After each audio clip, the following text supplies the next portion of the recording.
In the midst of New York City's heated and closely watched mayoral race, Zohran Mamdani, a progressive state assemblyman known for his outspoken views, has made a headline-grabbing and controversial promise that's shaking up the political landscape. If elected, Mamdani has pledged to push for the city's massive pension funds, worth billions of dollars, to divest from Israel bonds, a move that would mark a dramatic shift in how New York invests its public money. This proposal is rooted in the international boycott, divestment, and sanctions movement, or BDS, which calls for economic pressure on Israel over its policies toward Palestinians. Mamdani's stance has ignited fierce debate across the city, raising questions about whether public money should reflect ethical and political values, or if it should focus solely on maximizing financial returns for retirees. Supporters of Mamdani's plan hail it as a bold and necessary step toward aligning city investments with human rights and social justice, arguing that New York should not profit from policies they see as unjust.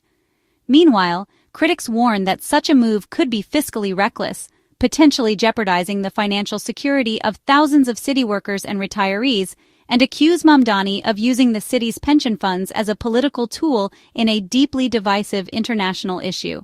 The controversy has quickly become a defining theme of the campaign, forcing New Yorkers to confront tough questions about the true purpose of their pension funds. Should they exist solely to generate profit, to uphold moral principles, or is there a way to balance both? As the election draws near, Mamdani's bold pledge ensures that the city's financial ties to Israel and the broader ethics of public investment remain at the very center of public debate, challenging voters to decide what kind of city they want New York to be. New York City's pension funds have invested in Israel bonds for over 50 years, a tradition rooted in both financial pragmatism and political solidarity. Recently, however, City Comptroller Brad Lander quietly ended the practice of reinvesting in new Israel bonds, citing a broader policy to reduce exposure to all foreign government debt. While this move was officially framed as financial strategy, many saw it as a subtle shift away from unwavering support for Israel. Still, the city's pension funds remain heavily invested in Israeli companies and real estate, with over $315 million in Israeli assets as of May 2025. The distinction, direct loans to Israel's government have stopped, but private sector investments continue. This evolving landscape sets the stage for Mamdani's more explicit, politically charged divestment proposal. Pension funds are massive pools of money set aside to secure the retirement of city workers, teachers, police, firefighters, and more. Managed by fiduciaries, these funds are legally bound to prioritize stable, profitable returns for retirees. Divestment means selling off investments for financial, ethical, or political reasons, a tactic famously used against apartheid South Africa. Mamdani's proposal would have New York City sell any remaining Israel bonds and ban future purchases, transforming the pension fund into a tool of political protest.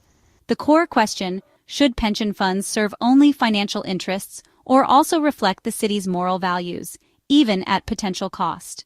This debate over purpose and principle is at the heart of the current controversy.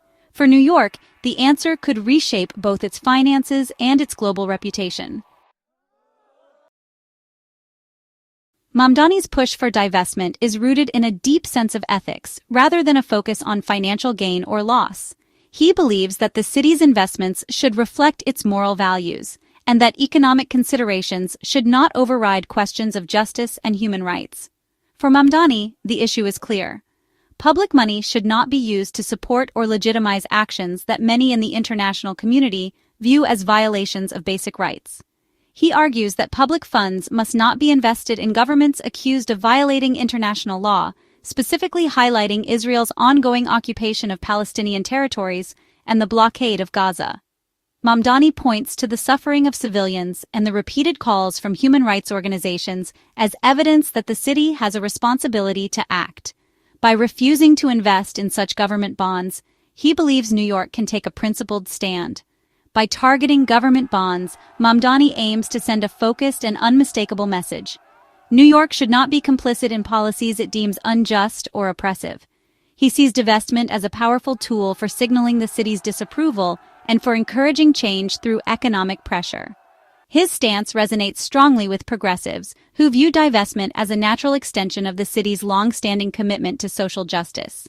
Just as New York has previously divested from fossil fuels and private prisons, supporters see this move as part of a broader effort to ensure that public investments align with the city's values and ethical commitments. Supporters believe that taking this step would position New York as a global leader in ethical investing, joining a growing movement of cities and institutions that use their economic influence to promote human rights and social responsibility. They argue that the city's actions could inspire others to follow suit, amplifying the impact far beyond New York's borders. For Mamdani, the core of the issue is about applying a consistent moral standard to all city investments, regardless of the country or context. He insists that ethical consistency is essential if the city is to maintain its credibility and leadership on the world stage.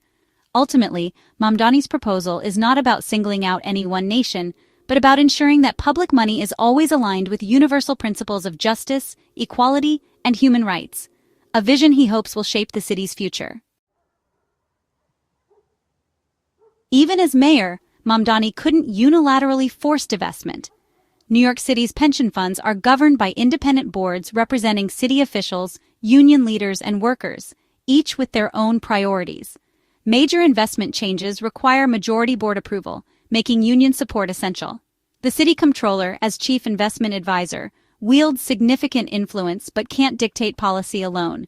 For Mamdani's plan to succeed, he'd need to persuade union representatives that divestment won't endanger retirees' financial security and win over a likely skeptical comptroller. This system of checks and balances is designed to insulate pension funds from political whims. Any shift in investment strategy demands broad consensus, not just mayoral will. The process is slow, deliberate, and fiercely protective of workers' interests. Mamdani's proposal has split city leadership. Comptroller Brad Lander stopped buying new Israel bonds but insists it was a financial, not political decision. Mark Levine, the likely next comptroller, opposes divestment and supports reinvesting in Israel bonds, citing their stability and strong returns. Former comptroller Scott Stringer also calls Mamdani's plan a mistake, arguing that Israel bonds are a safe, prudent investment for retirees. Critics say Mamdani is prioritizing politics over pensioners' security, while supporters see the old guard as clinging to outdated alliances. The debate has fractured the Democratic Party, pitting progressives against establishment figures. This internal conflict could define the next era of city governance.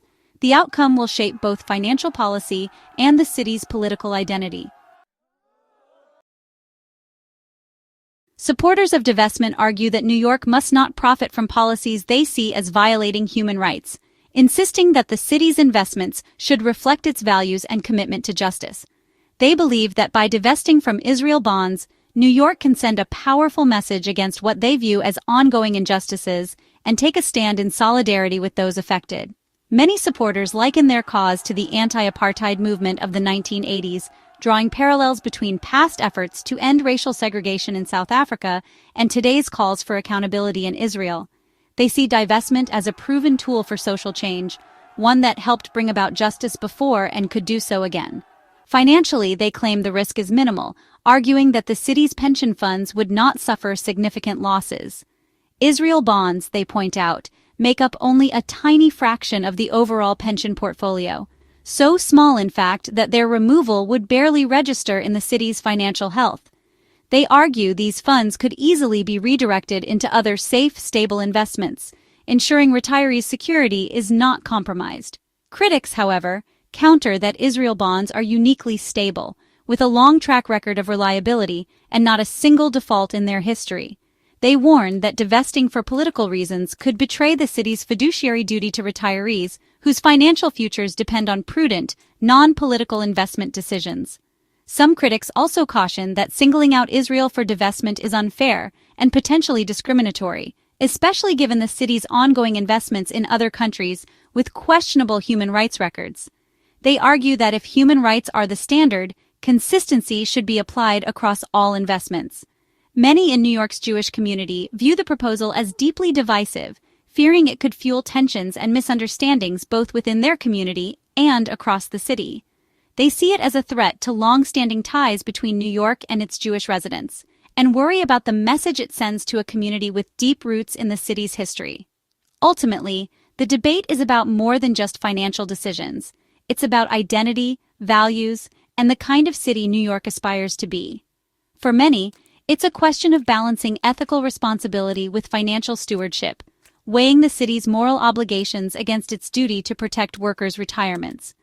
Both sides see the stakes as nothing less than the soul of the city, making this debate one of the most passionate and consequential in recent memory.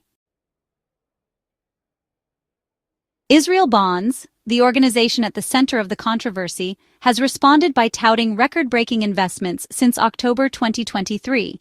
CEO Dani Nave points to over $5.5 billion in new investments nationwide, arguing that support for Israel's economy is stronger than ever.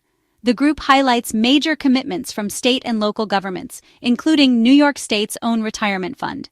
Israel Bonds frames Mamdani's proposal as an outlier, insisting that most institutional investors remain confident in Israel's stability.